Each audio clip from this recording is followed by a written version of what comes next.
now that's the next part.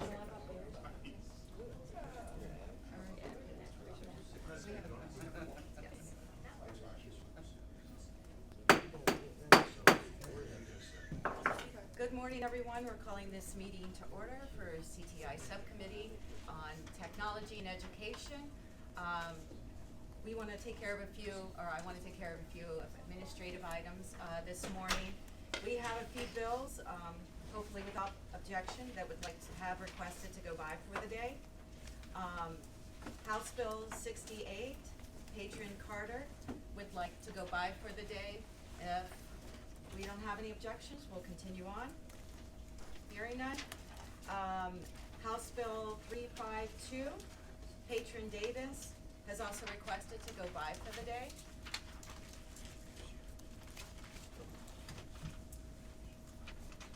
Hearing no objections, we'll keep moving on. And also,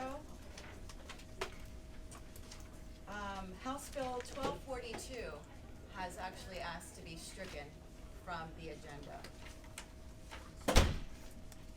So with that, we will have to get a recorded vote. I'm hearing a motion to strike. Yes, motion to strike in accordance with the patron's request. Second. We hear a second on the motion. We'll go to a recorded vote to strike from the docket. Okay, hold on, just give me a second. I will slow down. Let the computer catch up with me. Okay, all right. Are you ready to open the vote? Open the roll. That's the wrong bill. Mr. Wrong bill? Yes, sir. No, that's the wrong bill. Oh, okay. Oh. I caught it. Yeah. We got Good, it. thank you, all right. HB 1242. That's okay. Can I get a motion up for that one then? Hold on. It's the same motion. I know, but it's not that easy. Let's just recapture the motion. Okay,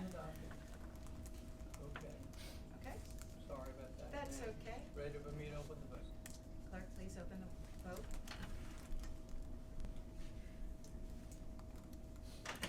Please cast your vote to strike HB 1242. Clerk, please close the roll. Motion passes. The bill fails.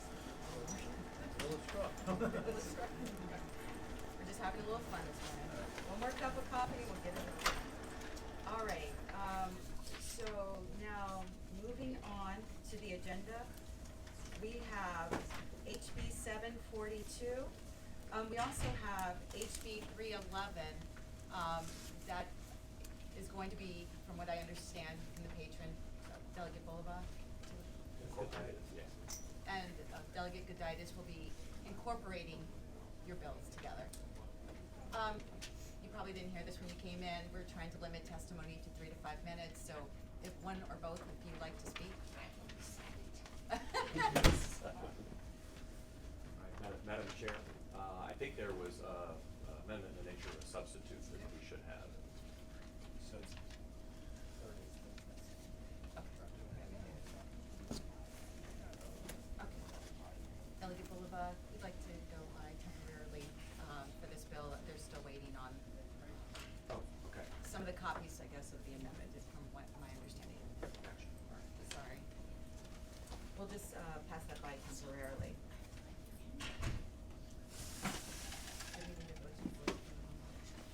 Okay, all right.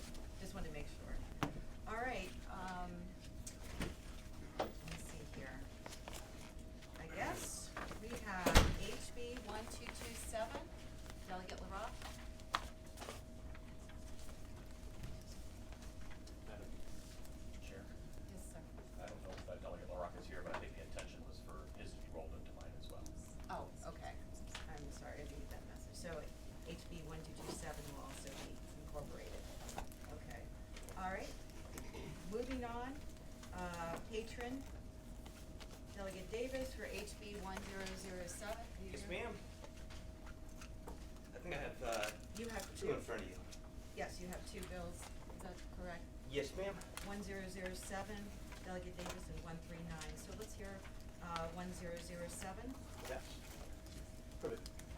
Madam Chairwoman, 1007 is regarding cloud and hybrid solution initiatives.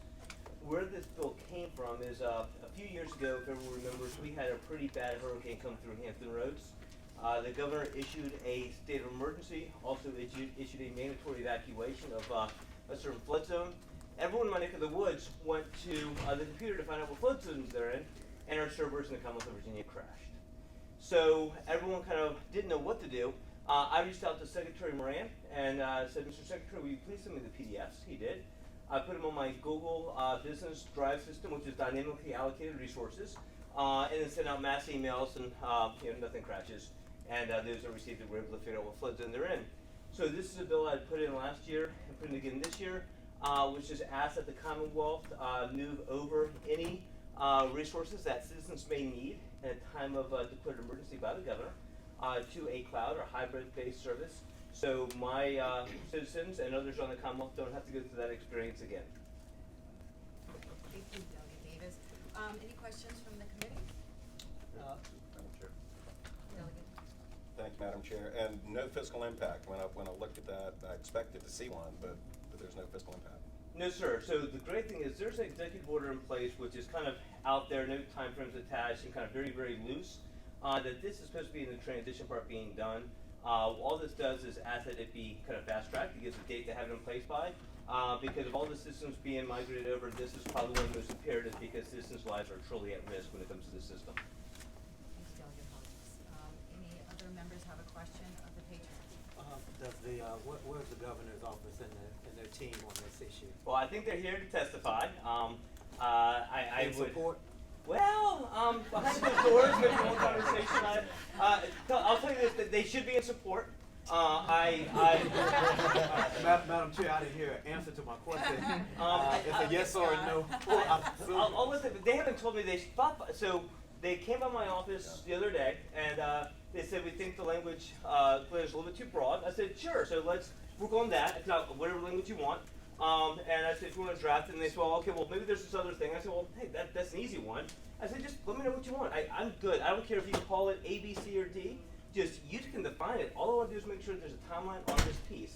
From my understanding, they came by a few minutes ago and said, we don't like your legislation, which I kind of knew. We all know how this works up here, right? So, so I'll let them speak for themselves. But I will say we have a very capable CIO, but the CIO acts as directed. And I like the direction coming from this legislative body. Delegate Davis, you have entertained me. I appreciate that, given the lack of coffee I've had this morning. But as I'll look out to our audience members that have come to hear your bill, I'd like to call up anyone in favor of Delegate Davis' bill to give you an opportunity to speak. Opposed? On to you. Thank you, everybody. Madam Chair, and Delegate Davis, apologize for the last minute conversation here, but Madam Chair, members of the subcommittee, I'm Dan Wolf, I'm VITA's Chief Administrative Officer. We do oppose this bill, not because we necessarily disagree with the intent of moving services over to the cloud. As most of the members are aware, we've actually been in the process of doing that for several years now. Executive Order 19 was promulgated by the governor last year. There's been language in the budget since last year, and there's language in the governor's budget this year that requires us to continue to report on our plan to migrate all systems over to the cloud, all Commonwealth systems over to the cloud. What we do is we assess whether or not it's feasible, whether or not it's technically feasible, whether or not it's economically feasible, then we develop a plan. Part of that is intended to be able to get out of our own data center by June 2022. But part of it is also just because it's next generation, it's better for citizens, it's better for the agencies as well.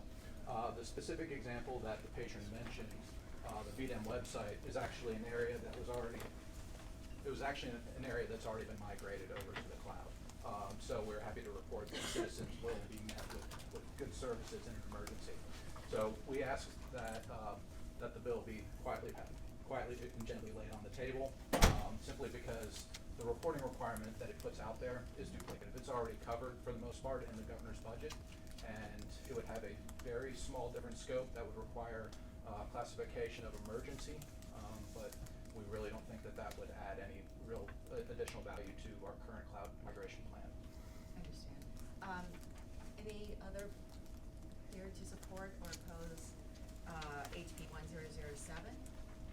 Hearing none, this committee operates by. Madam Chair, may I just mention something real Yes. quick? Cause this is the first I've heard that this part has been migrated over to the cloud already and it's already fully completed. They were in my office just a couple days ago, and that wasn't mentioned. If it pleases the body, I'm happy to pass this by for today, just to go make sure this has been migrated over, because that would've been a very easy comment a few days ago. And I would've more than happily, voluntarily, stricken my bill. So I always believe I appreciate the comments. I do believe in trust but verify when citizen lives are at risk. Like I said, I love the CIO. Unfortunately, he does not sit at the big table in the cabinet. When the governor got rid of the Secretary of Technology, he sits at the little table. And so I believe that we should be a state of technology, and so I'd like to provide as much support as I can to all the technology that we have coming through here. And if I'd love to see a motion to pass it by for the day, just so I can go. And if it's up there and already running, happy to stricken it myself, Madam Chairwoman. Thank you, Delegate Davis. Again, this committee operates by a motion. As much as I love my neighbor here, Delegate Davis, I appreciate the work that he's doing in holding the administration accountable. I'd ask to move to gently and tenderly lay this motion on the table. A motion has been made to lay HB 1007 on the table. Do I have- Madam Chair, alternate motion to pass by for the day, which would. Lay on the table, has to be dealt with It has, first. yes, lay on the table has to be Voted. voted on. Clerk, please open the roll.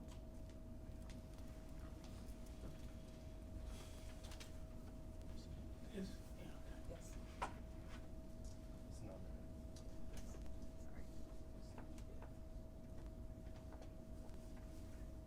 Motion fails on, no? wait a minute. So. You have 5-4. No, don't pass it. So, Right. Motion failed. So motion fails. Right. 4 to 5. Motion passed by for the day. Motion to pass by for the day. give me a second. Sorry, the clerk has to catch up with Yeah, I you. gotta catch up with you. I think so. Oh, this is a voice vote. Yes. Here, motion passed by for the day. It's a voice vote. All in favor? Aye. All opposed? No. All right. Motion passed by for the day. Thank you so much, Madam Delegate Chairwoman. Davis. Would you like the second one, or would you like me to wait a few? Yes, please, Okay. Delegate Davis. We Um, have HB 139, correct? Yes, ma'am. Okay. HB 139 is a new media and tech bill. So as we all know, I think we're seeing the innovation in TV and film like we have not seen since the invention of the television set. Since the invention of the television set, we've gone from black and white to color. We've gone maybe to low def to high def. But what we're seeing today truly is amazing when it comes to content creation. You have Fox, you have Apple, you have Netflix. All these entities want to create their own content. Additionally, you're seeing things like augmented reality and virtual reality like one's never seen before.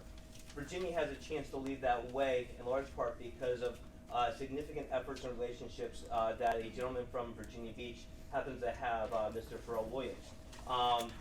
Last year, he spent a lot of time over the summer building relationships that he already had with Netflix and many others.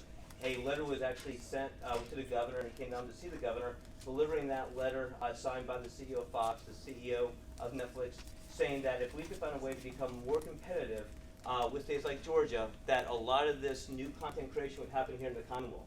And what this bill does is opens that opportunity for episodic TV and for high-tech film opportunities, and does so by creating a new pathway for those entities that come here, go in front of the MEI Commission to pitch one-off, unique, large project opportunities to the Commonwealth of Virginia. So never again do we need to see movies that are about Virginians take place in another state.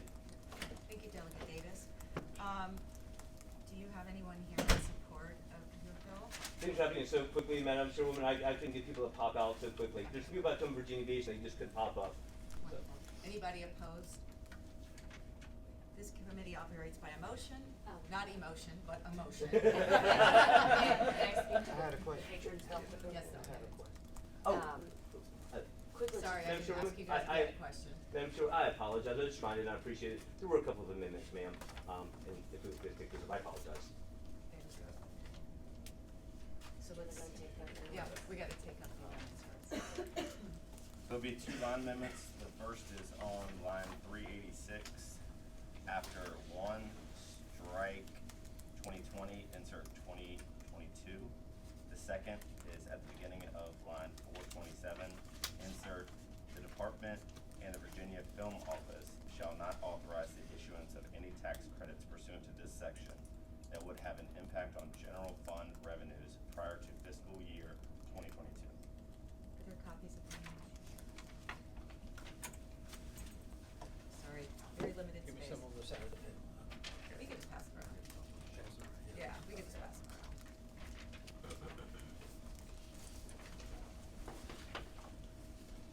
If you'd like, Madam Chair, we're happy to quickly explain those amendments.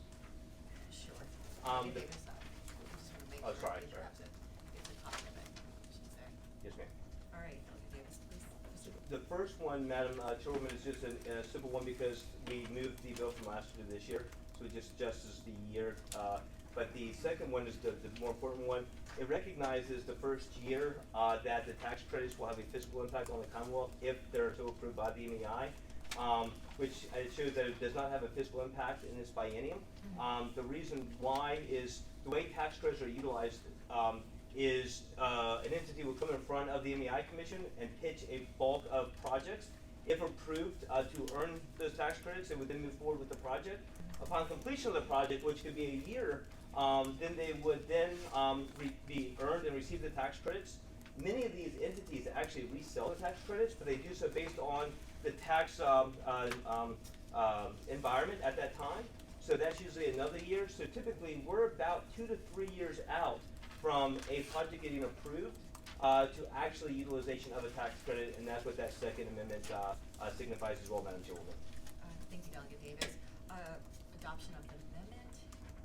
Will So the moved. members receive? Madam Chairman, I have a question. Sure. What's the standard for tax credits? Is it 20% usually that we offer for special situations like these? So we kept, what's in there is we kept it where it is today. So yes, sir, it is where it is today, but it does open up the ability for the MEI to negotiate as they deem appropriate based on the ROI of those projects that are being pitched to Commonwealth of Virginia. All right, so we'll go back to the adoption of the amendment. Adoption of the amendment. So moved. Second. Second. The amendment has been adopted. All right, voice vote. We've got all in favor? Aye. All opposed? Just joking. Delegate. Madam Chair. Thank you, Madam Chair. Economically distressed areas, I thought I saw it in here. How are they defined in the bill? So economically distressed areas are, so we had it defined in lines, I thought I saw it. it is in there, and I'm not sure if it refers to a different section. There's additional credits allocated to them, and honestly, sir, I think it actually may be defined in a different section.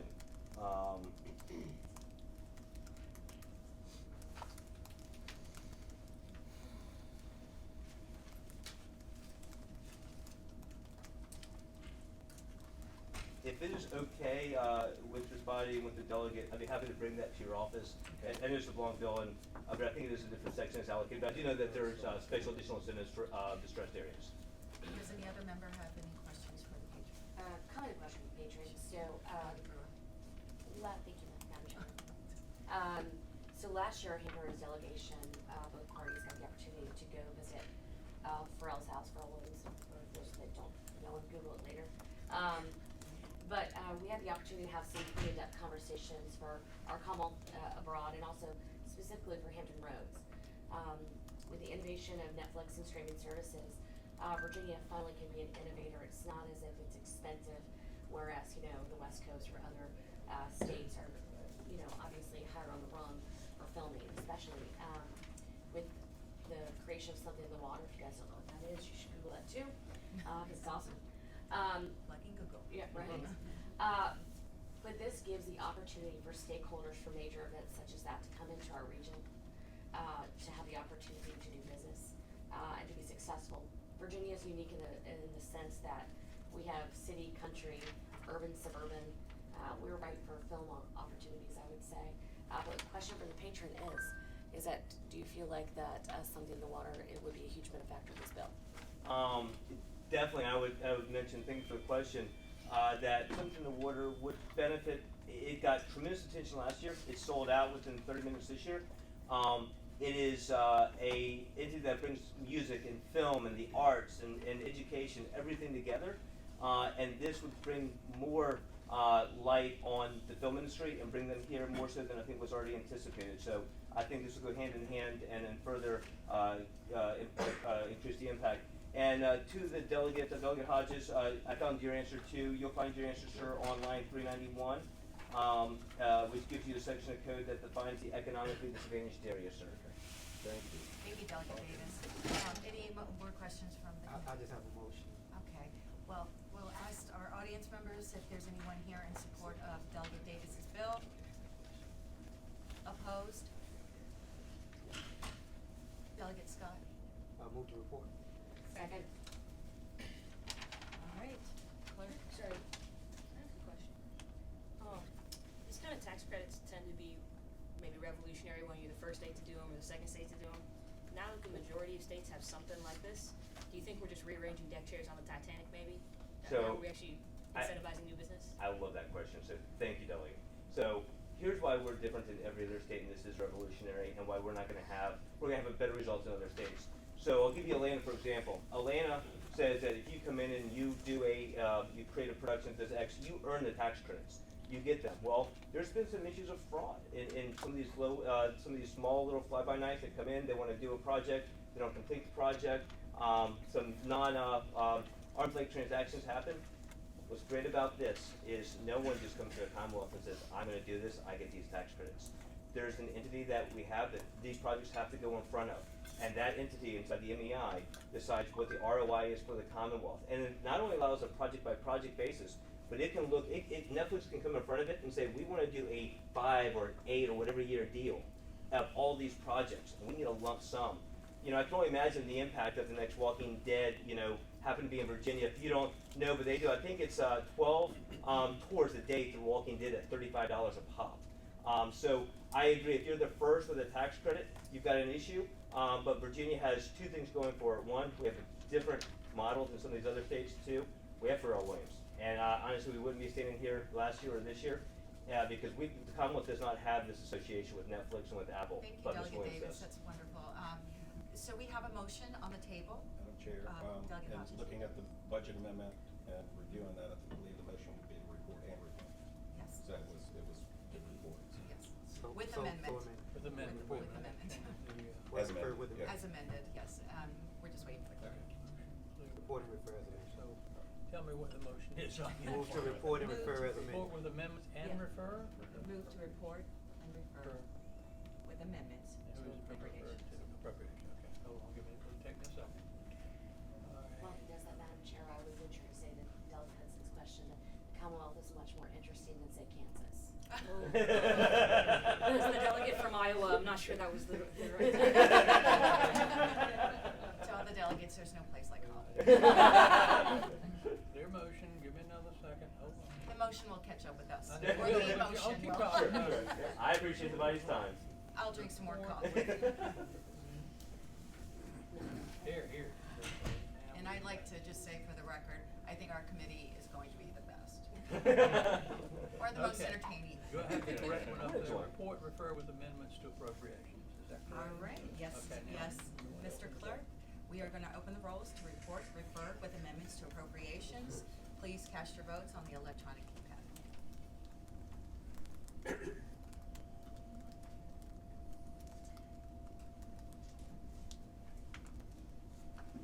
Oh, Hudson. Not a tax credit fan. I'm just messing with you. It was me last time. All right, the motion passes to report and refer with amendments. Yes, yeas, 8, 1 nay. Thanks, Madam Chairwoman. Thank you, Delegate. Are we okay to go? Okay. Delegate Bulova, thank you for being so patient. HB 742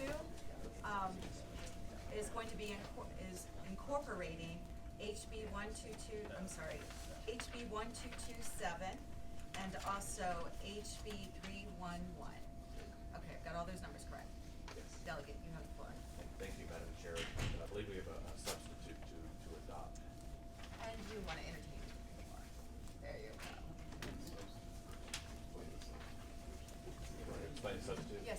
So first of all, Madam Chair and members of the subcommittee, I can guarantee you this will not be as exciting as the last one, but I will try not to drone on.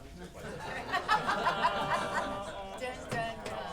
Alright, so what House Bill 742 does is provide political subdivisions with the ability to manage potential conflicts between unmanned aerial systems and other uses on public property that is actually owned by the political subdivision. And so just a really quick history. Virginia for last couple years has really been working to try to be on the cutting edge with respect to unmanned aerial system technology. I think that's great, really good for our economic development. And as part of that, a couple years ago, the General Assembly passed a law prohibiting any political subdivision from regulating any aspect of these systems. The purpose of that was to make sure that we weren't creating a patchwork of regulations across Virginia. The consequence of that, though, also means that political subdivisions can't even manage the takeoff and landing of drones on property owned by the political subdivision. And so, kind of give you a for instance, while a park or a school, they can regulate conflicting uses with respects to uses for sports, or they can say, hey, no skateboarding here, or you can or cannot go ahead and allow your pets to run around here. You can't do any of that for a drone. And so as a result, when there's a conflicting use, the drone owner always gets precedent because under state law, that locality has no power to actually regulate the use of that drone. And so as drone use increases, the potential conflicting uses also increase. And just to provide you with some context, because I know we'll talk, most constituents will think about parks and authorities and schools, but a political subdivision also includes colleges and universities, the Port Authority, soil and water conservation districts that own dams, transit authorities, water authorities, and housing authorities. And so none of those political subdivisions right now are allowed to regulate any aspect of a drone. And so the question that was kind of posed is, how do we strike the right balance between the consistency that was desired by the industry and also making sure that political subdivisions can address reasonable conflict of use interests. And so I've been really happy to work with a broad group of stakeholders for over a year now. David Stiles is nodding. He's seen a whole year of his life devoted to this kind of stuff, and I'm real grateful for their work in being able to develop the substitute that's before you today. And so here's what the bill does. First, it does allow for political subdivisions to adopt time, place, and manner restrictions. But to ensure consistency, those restrictions need to be consistent with rules promulgated by the Department of Aviation. And when a locality adopts those rules, they have to be posted to the Department of Aviation's website. And so again, just making sure that there's some kind of consistency with respect to how localities and political subdivisions deal with that. There are a couple of exceptions in here that I think are reasonable. So one is takeoff and landings by commercial operators in compliance with federal law. And so these are very, very highly regulated. They're not the kind of uses that are likely to create conflicts because you're delivering something. And so those are exempted from those time and place restrictions. The other ones are reasonable maintenance of support infrastructure. So we're talking telephone lines, electric lines, and so if Dominion or Verizon needs to come in and look at those are exempt. Emergency landings of drones, if they're in compliance with federal regulations. So if you've got one that has to make an emergency landing, we don't want to trap them into violating those rules. And then also operations by police officers. The bill has a delayed enactment clause, as well as a requirement that a stakeholder group be set up in order to be able to provide some good information and discussion feeding into those rules and regulations adopted by the department. So that includes both industry reps as well as local governments. So anyways, want to thank those different groups for working with me on this. I think there was a lot of give and take, but by the end of the day, I think this strikes a really, really good balance to allow Virginia to move forward with this exciting technology, while also respecting that we need to account for potential conflicting uses on our public properties. Thank you, Madam. Delegate. Before we go into discussion, we have an amendment on the table, so I'm sorry, the substitute. The amendment in the nature of a substitute we have on our table. We have a motion to move the amendment in the nature of a substitute. We have a second.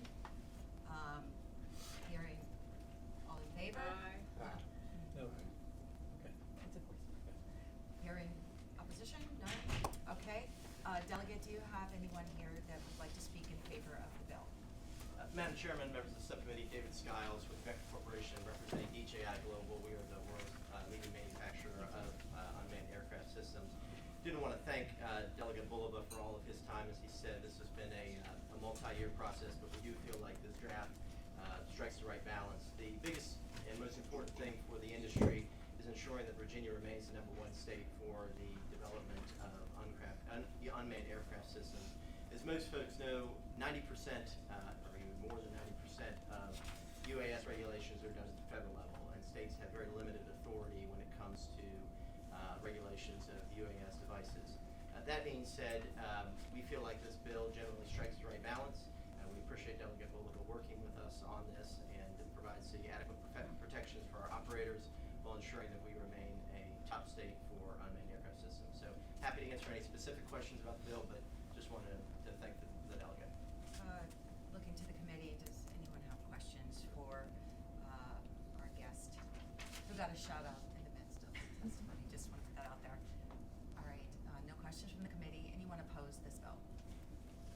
Madam Chair, just speaking. I'm sorry. Sorry, not in opposition to the bill, but also in support of the bill. Jeremy Bennett with the Virginia Association of Counties. We appreciate the delegate, all 3 delegates' work on this issue, and the ability to retain local control over this matter within the existing FAA regulations. So, thank you for that.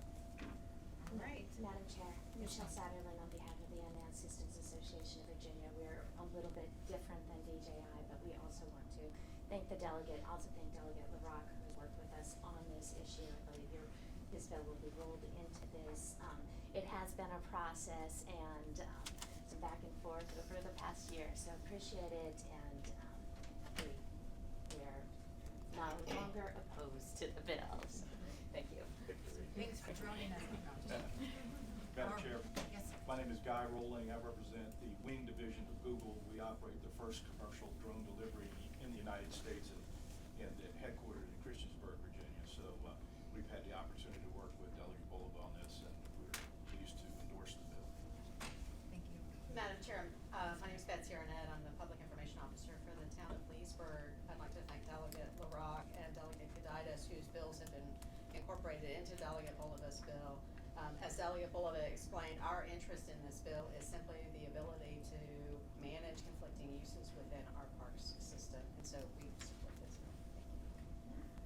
Hi, Ellen Foley with the Fairfax County government. We do support this bill and thank the patrons and all of the stakeholders for working together to address this. Madam Chairman. Yes. My name is Jay Wilmot. I represent the Virginia Aviation Business Association. I'm also a member of the Academy of Model Aeronautics, which is a radio control modeling club that actually predates FAA. And I'm a member of AUSI, did I mention that? My concern is that this strikes a good balance, Delegate, that the concern is the language that's used is commercial. The FAA does not use that language. The FAA recognizes recreational flyers, public flyers, and Part 107 flyers. Part 107 flyers are generally commercial operators, but they are small business people as well as large businesses. So my concern is that the language is vague and inconsistent with the FAA's language. If we can assure that there's harmony with the FAA language, we're all good with this. Thank you. I'd rely on Mr. Skiles if you'd like to respond. Madam Chair, members of the subcommittee, certainly this has been a component of the bill that there has been a significant amount of back and forth, and obviously Michelle Satterlin with USAV has a number of members that deal with commercial operations. I think the key here, and while there has been some back and forth on this, I think the key is most of this will be captured in the guidelines that will be promulgated by the Department of Aviation. And so I certainly understand and in many cases sympathize with the comments regarding the specific carve out on the commercial operators. Obviously, in the spirit of give and take and compromise, we ended up with the draft that's before you that we feel strikes an adequate balance. But I would say that most of the issues, and in fact all the issues, could be cleaned up in the guidelines that would be promulgated. So I certainly think we could put specific language from the FAA. One of the concerns that I would note is that the FAA is currently going through a number of rulemakings as it relates to unmanned aircraft systems. I won't bore everyone with those details, but those are meticulous in nature and are going to be a multi-year process. Generally, the General Assembly has avoided citing citing specific pieces of federal code, because, one, those are moving targets, and it requires future General Assemblies or the Code Commission to come back and do cleanup and citing specific provisions within the federal code, and return to the friends at DLS who might know a little bit more about that, but that would be my only observation. Wonderful.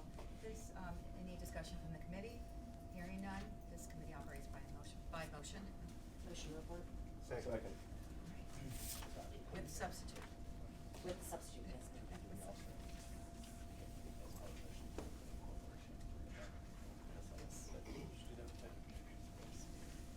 The motion to report incorporating, House Bill 311, 312, I'm sorry? 1227. And 742. And 742. And report with this substitute. Hearing no objection, clerk, please open up the roll. And report your vote.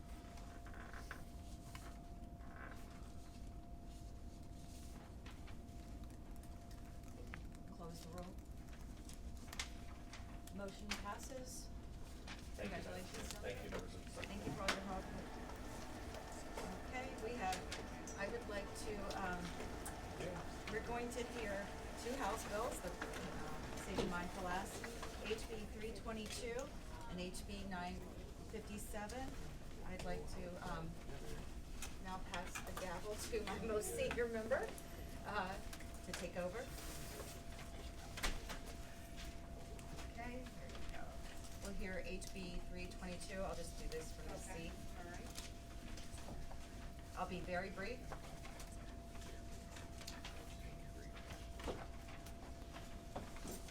All right. Essentially, HB 322, members of the committee, establishes a cybersecurity advisory council. We understand that this council would create a voice to communicate with the CIO of Virginia Technology Agency to develop policies or assist with advising of policy standards or guidelines for assessing security risk. So, and determining appropriate security measures, performing security audits, which they will no longer do. This particular bill does have an amendment to it, so I'd like to share with you the amendment. Do we have any copies?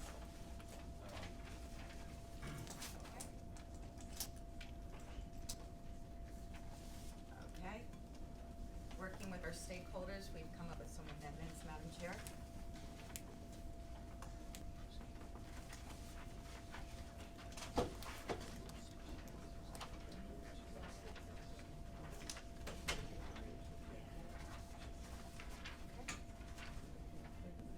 We still got Nobody else is allowed to leave. nobody else is allowed to leave. Last one out.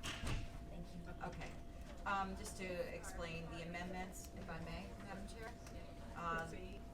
Yes, ma'am. Line 93, we strike assist and, insert advise.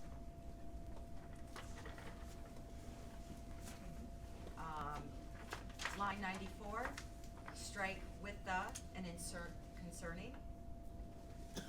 Line 97, strike analyze and investigate and insert advise the CIO and staff concerning analysis investigation. And line 101, strike 4 and insert 3. On the backside of the amendment, you have line 107, in line 107, after the word introduced, comma, after, we have strike the auditor of public accounts. And then line 6, 110, insert with experience and cybersecurity and data privacy with the field of information technology security.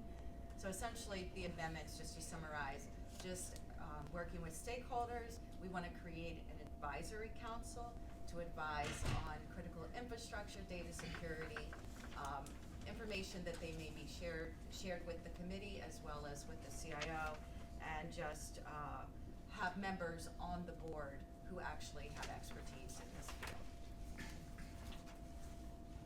With that, I'll turn it over to you, Madam Chair, to accept the amendments. Okay, is there a motion that we accept the amendment? So moved. Second?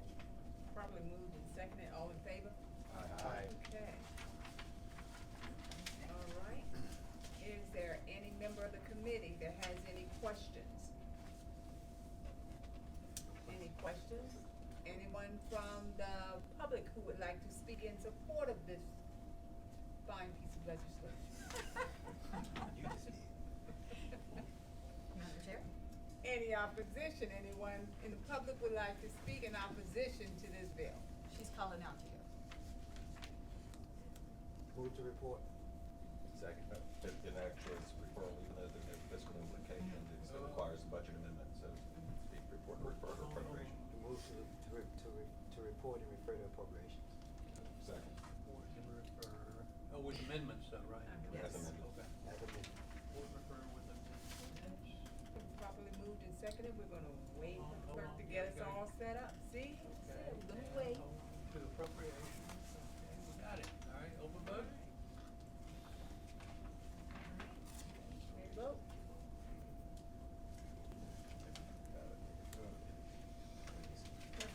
Close the roll, the measure proceeds 7-0. Thank you, Madam Chair. HB 957.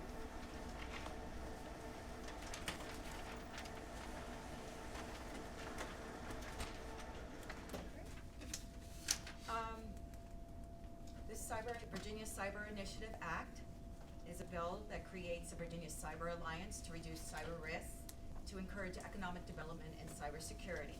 This unified alliance works with public and private entities throughout the Commonwealth, such as private businesses, universities, government agencies. These partnerships will promote smart and aggressive growth in our cybersecurity industry. As an expert in national security or cybersecurity, I know that we need to constantly innovate and grow to stay ahead of the trending technology times. Just as a car depreciates as soon as you drive it off a lot, technology becomes outdated. The threats in our cybersecurity infrastructure are vast, which is why our Commonwealth must respond with an efficient and thorough task force. With that, Madam Chair, I will keep my comments brief in lieu of time, and turn it over to you. Okay. Thank you for the committee. Any questions from the committee? Any questions? Any member of the public would like to speak in support of this bill? Any member of the public would like to speak in opposition to the bill? Thank you. Move to report and refer to appropriations. Is that what you said? Second. Properly moved and seconded that the bill be approved and passed to appropriations and referred to appropriations. You told me to open the vote. Oh, yes, open the Okay. vote, I'm sorry, I'm trying to I'm sorry. slow down, make Okay. sure you're all ready. Yeah, Okay. sorry. Register your vote on the voting machines.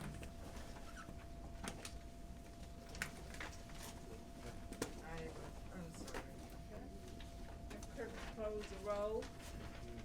The measure reports 7-0. Thank you. Madam Chair. Yes, Madam Chair. Alright.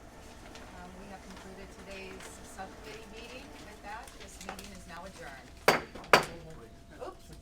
Oh, and adjourned. That's a subtle way to kill a bill. I just Sure. included that.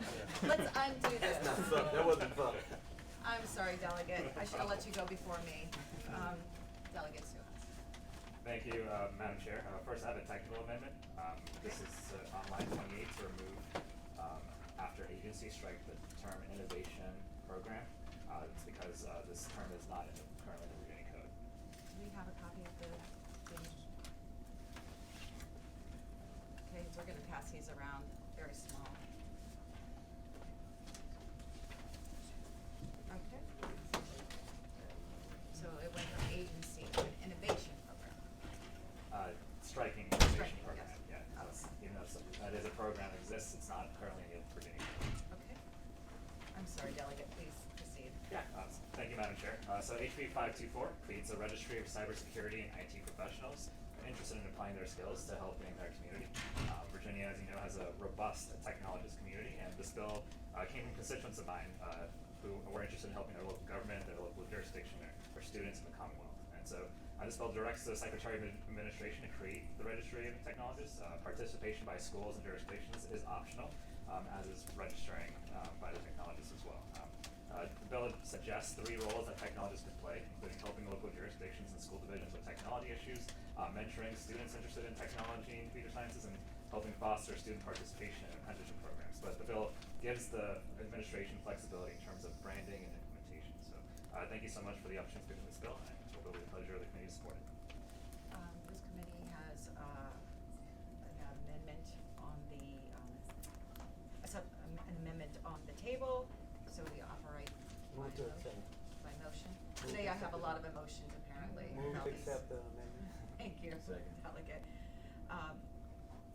All in favor? Aye. Any opposed?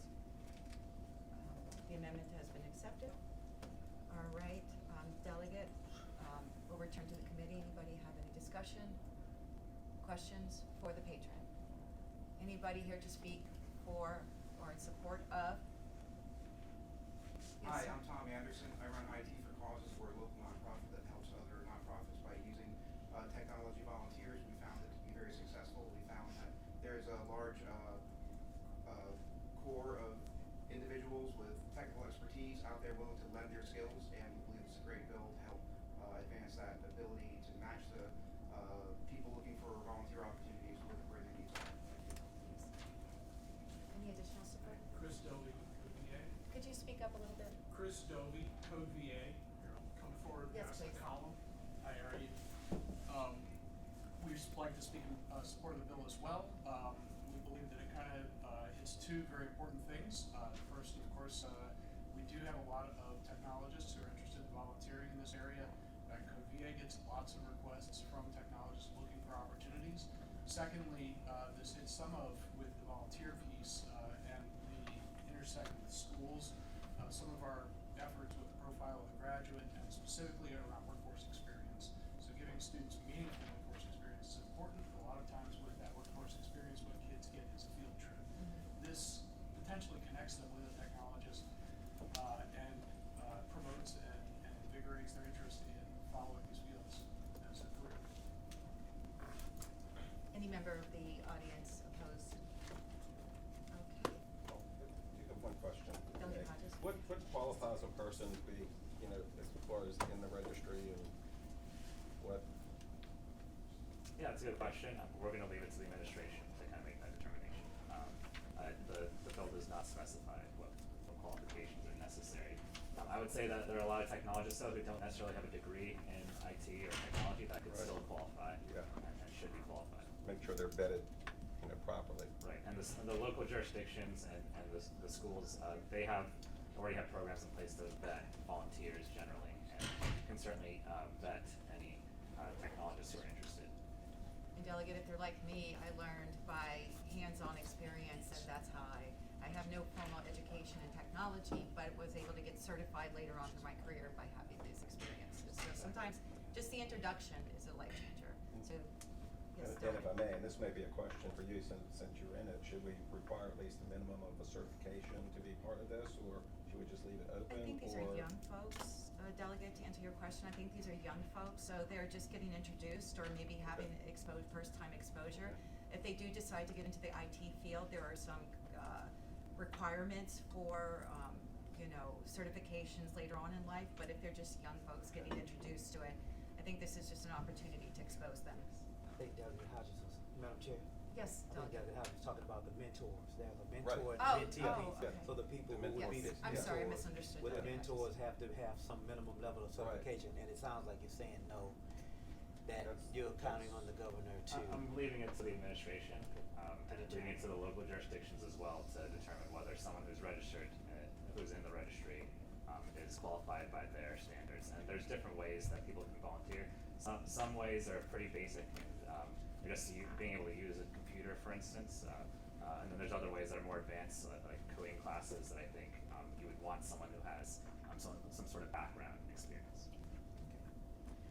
I've seen something very similar. It wasn't acted by a legislation delegate that they did in some of the libraries on the northern parts of Virginia, where they've had people come in and just not necessarily mentor, but to have discussions about cybersecurity and other technologies out there, coding, and just having an introduction. Great idea. So this committee operates by motion, is there, oh, you I have just a have one question, comment. I'm sorry, I am Delegate. vote. I just comment. I guess I'm trying to figure out, there are a lot of affinity groups like this. Why do we need the government or the government to back up putting these people together to do this on their own? There are a lot of professional groups that already do mentorship programs. Why do we need it to come from the state level to make it happen? That's the only thing I'm trying to find out. Sure, and I think we heard from one, and I think the answer to that is that we've had a lot of people come up to me and come up to other groups that have said that having some sort of central repository, kind of like they currently do for other types of volunteerism, would be extremely helpful. And I think that the local jurisdictions and the schools have found that having that be run by the state is the most effective way to do it. I'll move to report, Mr. President. Okay, Delegate, we have a motion on the. Second. Okay. We have a second. The motion is to report with amendment. Clerk, please open the roll.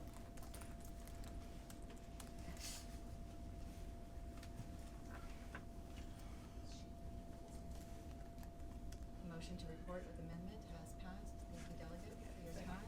That's all. Did I miss any other? Just Just joking. We have a lot here.